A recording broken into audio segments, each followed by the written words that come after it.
Alright,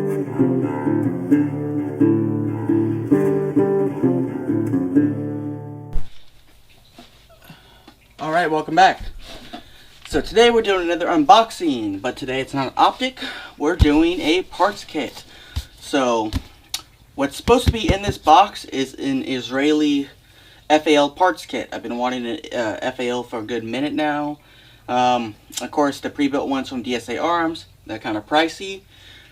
And to be honest, by the time I'm building this rifle, it's not going to be too much different from one of those as far as total price. However, this is an Israeli parts kit, which I've really been wanting. So I've been wanting a FAL, but like I said, the pre-built clones are kind of expensive.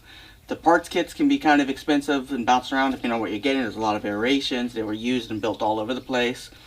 But I really wanted an Israeli to go with my Israeli gun collection. See, I already have a Galil clone, and I have my Jericho.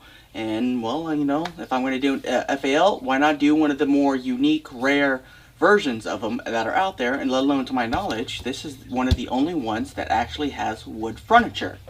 So, I don't know what to expect. Sometimes these are gooey and covered in cosmoline, sometimes they're not.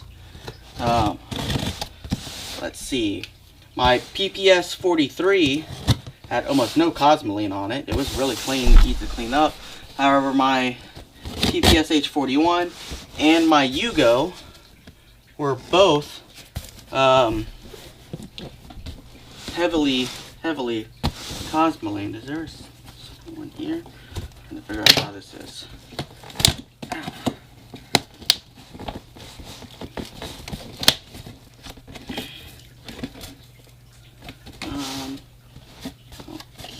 Okay. So let me see what we got doing here.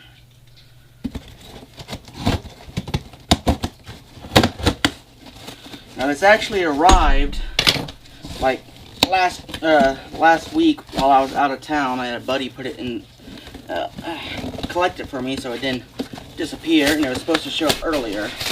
But oh no,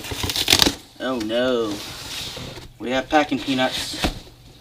So I'm going to be right back. I'm going to get something so I can collect these out of here so I don't make a mess everywhere. Okay, so we got that dealt with enough to where I can kind of work and not make a mess here. So, let's see. We got us a bag. I'm assuming, yeah, it looks like all the parts are going to be in this bag. Oh no, I'm still getting peanuts. Put that down. Drop that there. Make sure there's nothing else in that. Okay. Close this up so one of my cats decides not to jump in here. This one. Okay. So far I'm not seeing cosmoline yet. I did get some gloves just in case. So, I bought this kit from Sarco, and they said that they had less than 100 of the Israeli light barrel parts kits in stock. So I kind of had to jump on it because these are gonna go. So let's, okay, so we have, okay, the lower. Okay, that's looking pretty dirty. It's gonna be fun to clean up. Some slight cracking in the stock, not too crazy. It looks like that can be repaired. I could probably still find a stock pretty good, pretty easily. That's okay. So I'm gonna put that off to the side. Not exactly cosmoline, but not exactly clean either. Okay, so we got the handguard and the heat shroud. And another one of the reasons why I wanted an Israeli is because they had this cool heat shroud, and I don't know, I have a soft spot for, you know, shrouds. Also with wood furniture, so just makes it look more retro and surplus military. Okay, so we got the Bolton carrier is not a lightning cut, sand lightning cut receiver, so that's a little bit of a bummer, but that just means that this is one of the older kits. Once I get it all cleaned up, I'll check the serial number. That's what's available on here, and I'll see what maybe what the production year was. Let's set that off.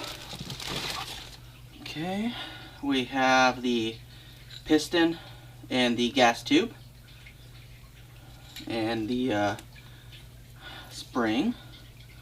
Okay, side. Bag of miscellaneous parts, we'll get that in a second. Then we have the dust cover. Bag, put that off to the side. It isn't quite as dirty as it could be, but it's pretty nasty still. Let's see what we got in this bag here.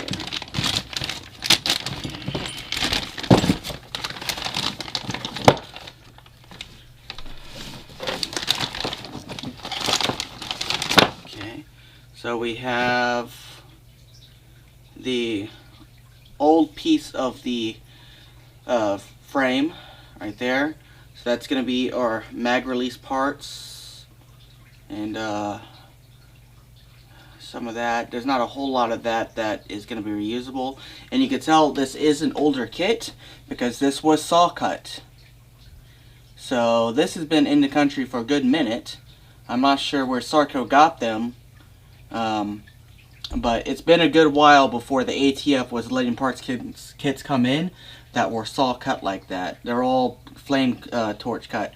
And it's kind of sad because I got a good chunk of the thing. If this thing would have been just a little bit off and it had the full the full stamp on there, that would have been really cool. I might still make this a display piece somehow, but we'll see. There's our charging handle and op rod.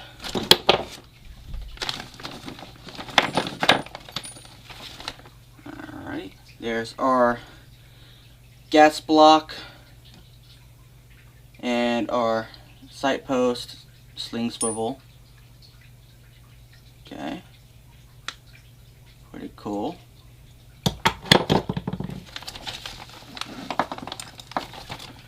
There's our gas adjustment.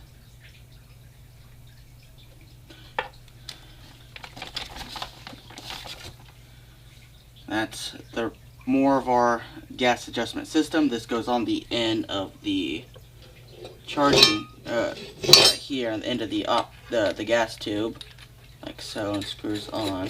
Should at least, if I remember correctly. I have to look at that. Can't really see down in there.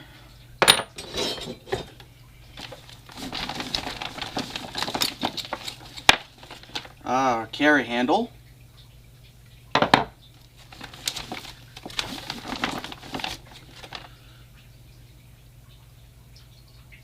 Not 100% sure what that is.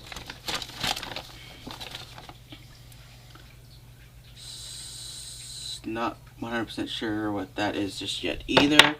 The FAL is not one of those systems that I've spent a lot of time researching as of yet.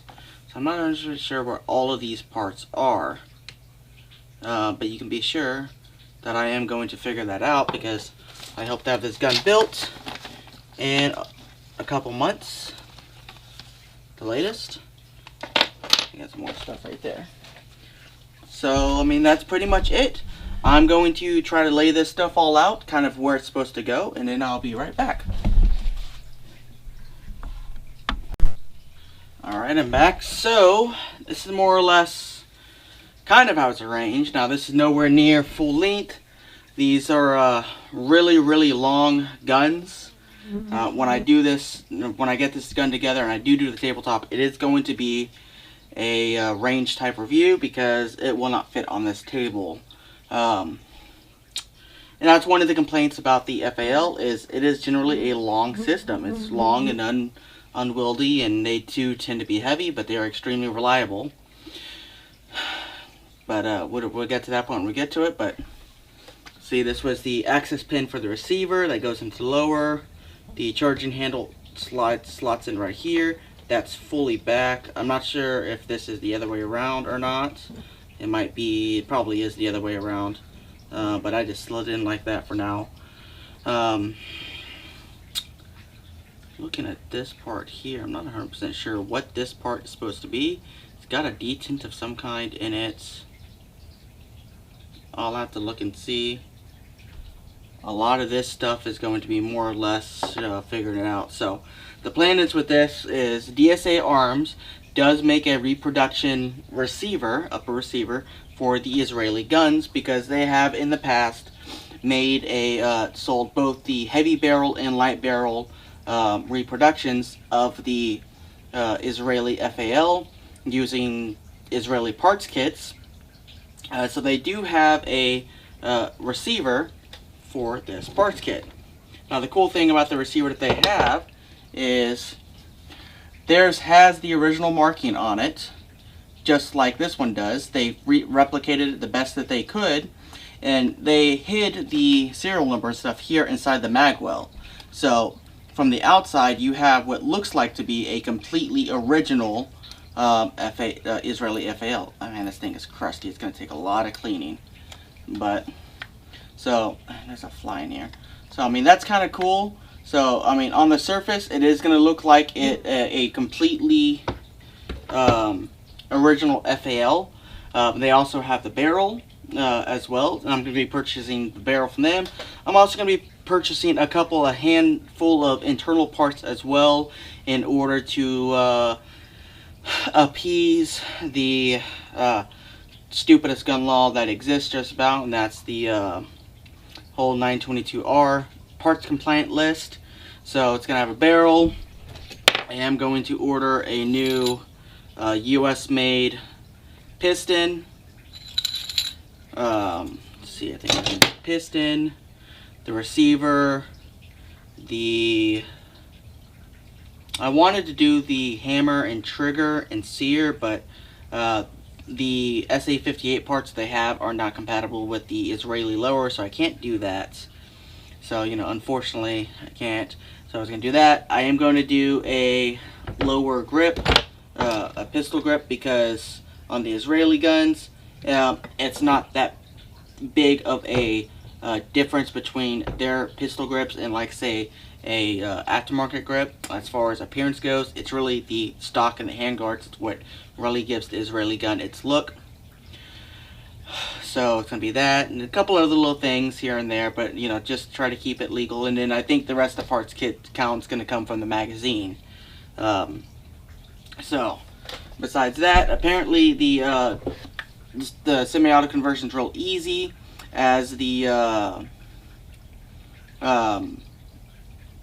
what is it, the new semi-auto receiver that DSA sells doesn't have the parts for the full auto components to begin with. And I'm looking here.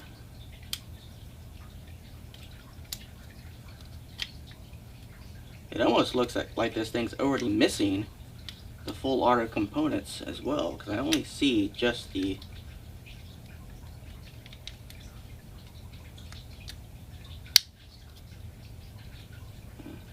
I don't have to look down in there and see what parts have to be removed. But I do know the lower is meant to keep some of those parts out of the gun itself. That's interesting. So, anyways, I'll keep some, let's see. Yeah, so I'm gonna try to do some updates probably when I get some parts. Unfortunately, with this project, there is a couple things that I cannot do myself. I'm going to have to try to source a gunsmith to do, and that's mostly going to be involved with installing the gas block on the barrel and timing the barrel and gas block on the receiver itself. And the reason for that is you need presses and stuff to get this gas block off of this and onto the new barrel, and then you have to drill it out for the gas port itself.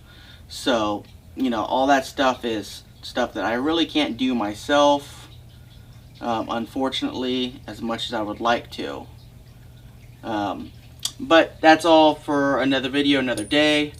I do find it interesting that these are all saw cut, but they're not really rusted, so it almost looks new, but the ATF hasn't allowed saw cut parts kits into the country for a good minute. I'm not exactly sure how long it's been, but it's been a while.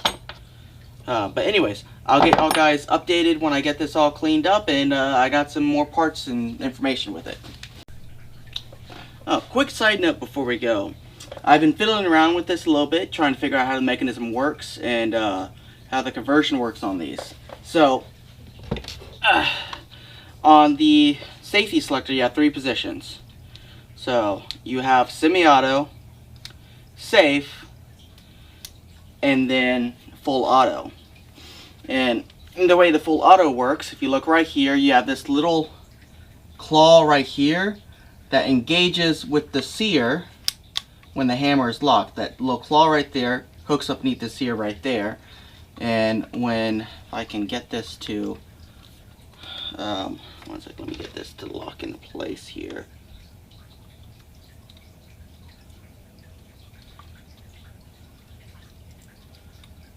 No. Okay. So anyways, so it's locked in place now, up underneath that sear on the hammer. So when the trigger is pulled, if I cannot unlock it by moving the thing. Now keep in mind, this normally, there was a spring on here. I pulled the spring out by accident. And then also the receiver is normally held in place. So when you pull the trigger, it doesn't do anything right there because it's already been fired once.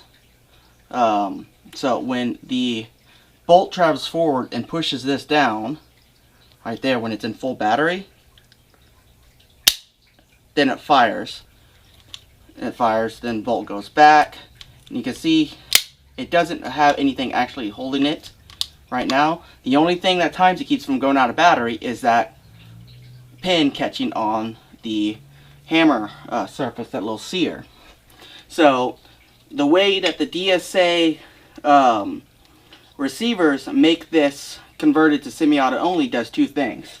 So first, in the receiver, it doesn't have the cutout to allow that sear to go in the upper receiver at all. So the upper receiver is a semi-auto only receiver. You can't put a full auto sear in it. The other thing it does is it stops the safety from being able to rotate to begin with. It kind of has a ledge here and it hits and you can't go past safe. So you can only have semi-auto and safe.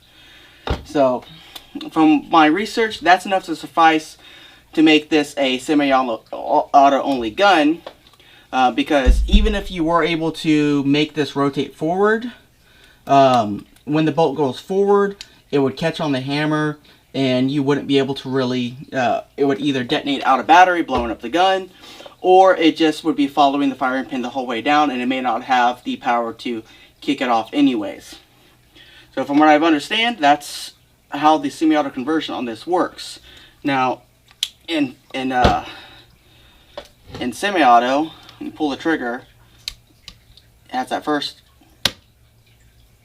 So semi-auto works good. So from what I understand, no modifications made to the lower, because none of the full auto parts, minus the safety itself, exist in the lower.